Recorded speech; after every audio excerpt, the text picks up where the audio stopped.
মাকে দর্শন করার পর এবার আমরা চলে এসেছি মেলাতলায়, যেখানে মেলা বসেছে। আর এইদিকে তো ভীষণ বক্স বাজছে, প্রচুর বক্স লাগিয়েছে, মানে অনেকগুলো বক্স।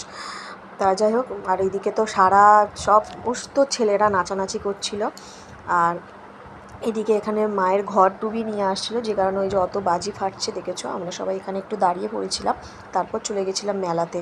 আর মেলাতে যাব, কিছু নাই বা কিনলো, দোকানগুলোতে একবার করে ঘুরতে হবে না কি বলো। আর আমি কিনেছি, যদিও দু একটা জিনিস কিনেছি। আর আমার ছেলেও, মানে ছেলের জন্য আরও বেশি আমাকে মেলায় ঘুরতে হয় আর কি। আর এই দেখো এখানে নাচছে, বক্স দেখেছো লাগিয়েছে কেমন, ডিজে বক্স, বাবা রে। যত ছেলেরা সবাই এখানে নাচানাচি করছে, তাই আমরা একটু দাঁড়িয়ে দাঁড়িয়ে দেখছিলাম। আর এত ভিড়ের মধ্যে সত্যিই তো সবাইকে আর ভালো লাগে নাচ করতে, তাই ইনি এখানে একা একাই নাচ করছিল। পুরো ফাঁকা রাস্তা, অত ভিড়ের মধ্যে মনে হয় ওর ভালো লাগছিল না, তাই ও এখানে বক্স বাজছে বলে এখানে চলে এসেছে নাচ করতে, দেখেছো। যাই হোক, চলো টাটা।